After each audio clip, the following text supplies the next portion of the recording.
Quand quelqu'un atteint la monade, ce n'est pas une théorie abstraite, mais une expérience concrète et profonde. Jésus a montré à ses disciples exactement ce qui se passe à ce moment-là, les sensations, ce qui disparaît et ce qui reste. La plupart des personnes qui recherchent cette expérience aujourd'hui n'ont aucune idée de ce qui les attend. Ils imaginent une extase sereine, une lumière transcendante, mais la réalité est bien différente et c'est précisément parce qu'ils ne sont pas préparés qu'ils reculent au moment précis où la transformation est sur le point de se produire. Jésus le savait. Par conséquent, il n'a pas laissé ses élus affronter l'inconnu sans conseil. Il les a guidés, détaillant chaque phase, chaque sensation, pour qu'ils ne paniquent pas et n'abandonnent pas à mi-chemin. Maintenant, vous êtes sur le point de recevoir la même préparation. Lorsque vous atteindrez la monade, vous saurez reconnaître ce qui se passe. Vous n'hésiterez pas. Cela ne reviendra pas. Il traversera fermement. En 32 après JC, Pierre tenta d'atteindre la monade en suivant la méthode de Jésus. Cette nuit-là, quelque chose a changé. Sa conscience s'étendit vertigineusement. Il avait l'impression de traverser les dimensions. Et puis, d'un coup, tout s'est effondré. Une dissolution totale, tous les souvenirs, toutes les identités qu'il croyait avoir disparu. Pedro, désespéré, recula brusquement, haletant et tremblant. Le lendemain matin, il est venu vers Jésus et lui a dit, « J'ai échoué. Je me suis approché, mais quelque chose n'a pas fonctionné. » Jésus le regarda calmement et répondit, « Rien ne s'est mal passé. Vous avez atteint le seuil. Ce que vous avez ressenti, cette dissolution, est exactement ce qui se produit. C'était censé se produire. » Pedro pâlit. « J'aurais dû tout laisser disparaître. » Jésus hocha la tête. C'est le moment de la traversée. Si vous ne savez pas ce qui s'en vient, vous reculerez au moment où vous devriez avancer. Le même jour, Jésus a rassemblé ses disciples et leur a décrit chaque étape du processus, afin qu'ils sachent à quoi s'attendre, qu'ils aient confiance et qu'ils n'abandonnent pas. Vient d'abord l'expansion. La notion de soi se dissout vers l'extérieur. Vous avez l'impression de grandir, non pas physiquement, mais en conscience. Les frontières entre vous et le monde qui vous entoure s'estompent, puis se dissolvent complètement. D'abord subtilement, puis accéléré. Vous dépassez l'espace de l'environnement, puis l'idée de lieu elle-même. Tout l'espace devient. C'est écrasant. Vous êtes enchanté, vous croyez avoir atteint le sommet. Mais ce n'est que le début. Vient ensuite la fragmentation. Le moi unifié se décompose en plusieurs perspectives simultanées. Vous expérimentez la réalité depuis des points de vue infinis en même temps. C'est l'observateur et l'observé, le penseur et la pensée, tout à la fois, sans centre défini, juste des perspectives infinies se percevant. Ici, la plupart des gens paniquent. Cela ressemble à une rupture, une désintégration. Chaque instinct vous crie de vous ressaisir, mais vous devez le laisser se produire. Cette fragmentation n'est pas votre vraie nature, mais la structure de l'ego qui s'effondre. Et cela doit se défaire, car cette structure est faite de séparation, et la monade est unité. Lorsque la fragmentation est complète, lorsque chaque partie se sépare, quelque chose de nouveau émerge, la conscience qui a toujours été là, épargnée par la dissolution. C'est qui tu es vraiment. Et c'est ce qui avance. Après la fragmentation vient le néant. Ce n'est pas l'obscurité, ce n'est pas le vide. Ce n'est rien. Aucune expérience, aucune lumière, aucune présence, aucune notion d'existence. Juste rien. C'est là que presque tout le monde recule. L'instinct de survie interprète cela comme une mort, comme un anéantissement. Tout en vous crie à l'évasion, à revivre une expérience, à vous réaffirmer en tant que quelqu'un. Mais Jésus a enseigné que ce néant est en fait le véritable seuil, la porte d'entrée. Il faut se donner complètement, renoncer au besoin de vivre quoi que ce soit, d'exister en tant qu'individu. Que rien ne consomme tout. Dans cet abandon absolu, quelque chose change.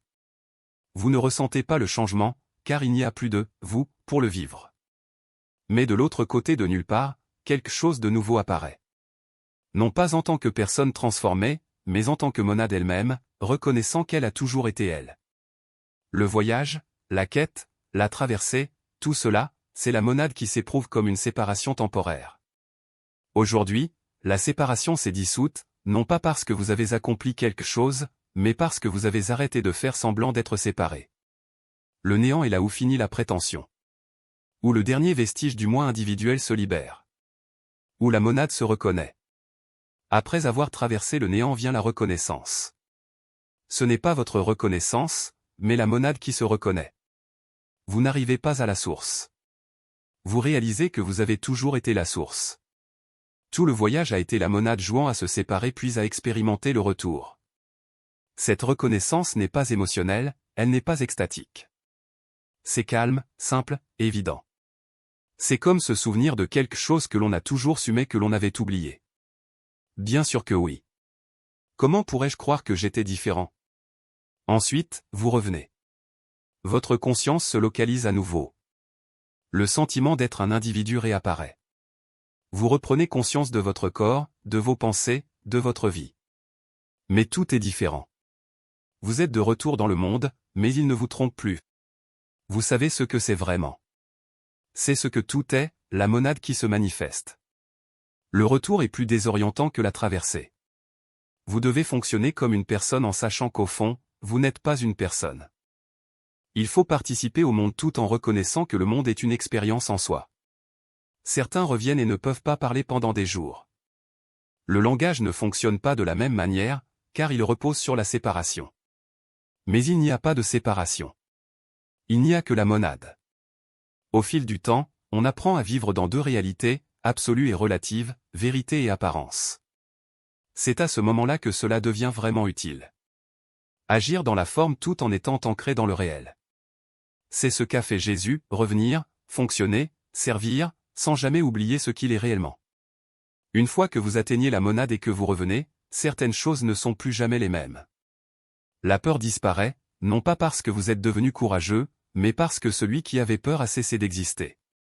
Vous ressentez toujours de la douleur, de l'inconfort, des sensations physiques, mais la peur existentielle, la terreur de la mort, la peur de vous perdre, tout cela prend fin, parce que vous vous êtes déjà perdu dans autre chose et n'êtes pas mort.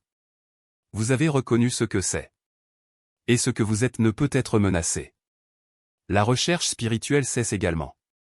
Non pas parce que vous avez trouvé quelque chose, mais parce que vous avez réalisé que personne ne cherchait. C'était juste la monade qui faisait semblant d'être perdue et qui vivait ensuite la rencontre. Le voyage qui l'a propulsé se termine, non pas avec satisfaction, mais avec la compréhension que cela n'a jamais été nécessaire. Les autres deviennent transparents. Vous les voyez de l'intérieur, vous voyez leur essence, leur nature. Chaque personne est la monade qui s'exprime sous cette forme.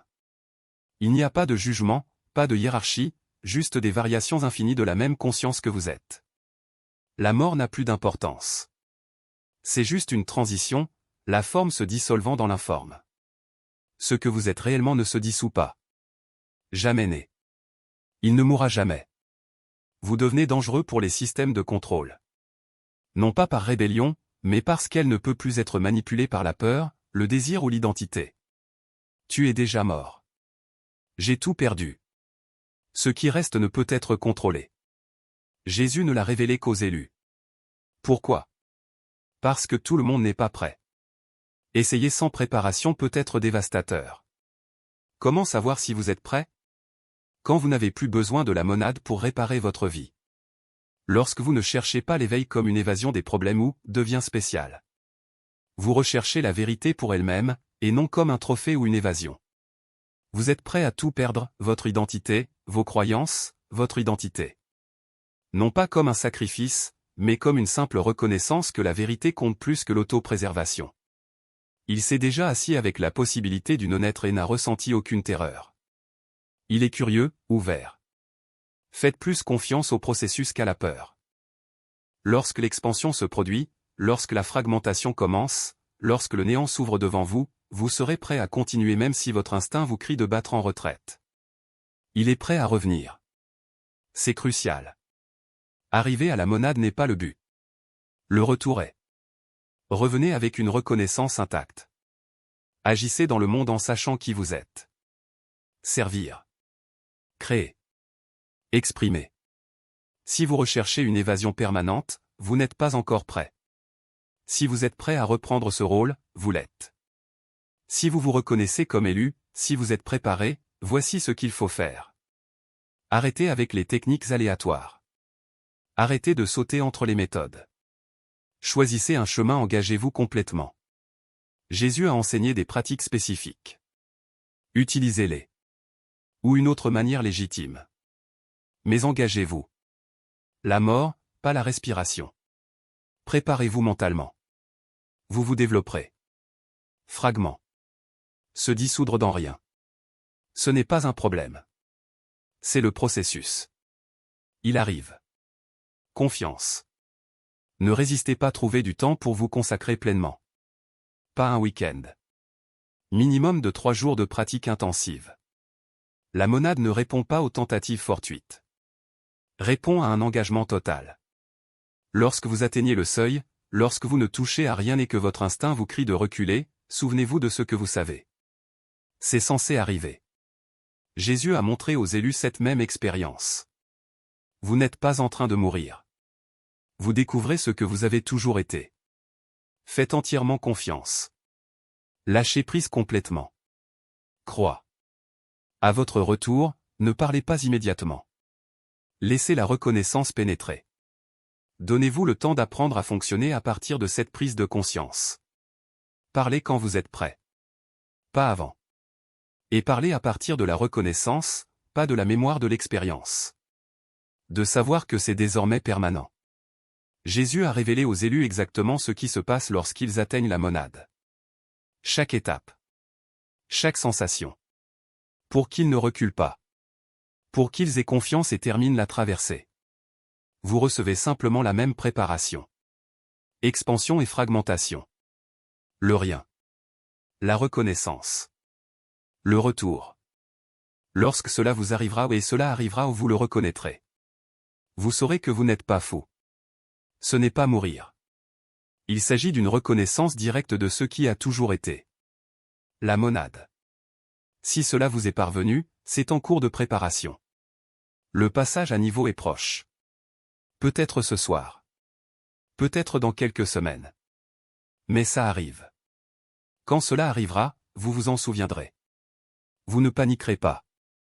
Il ne reculera pas. Il passera complètement.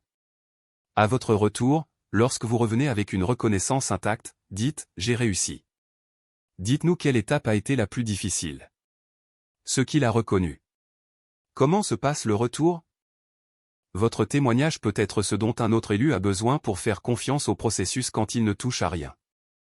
Jésus l'a montré il y a 2000 ans. Ses disciples ont traversé. Ils sont revenus. Ils ont tout changé. Maintenant c'est votre tour. La monade attend. Pas en dehors de toi. Comme vous, prêt à vous reconnaître. Encore.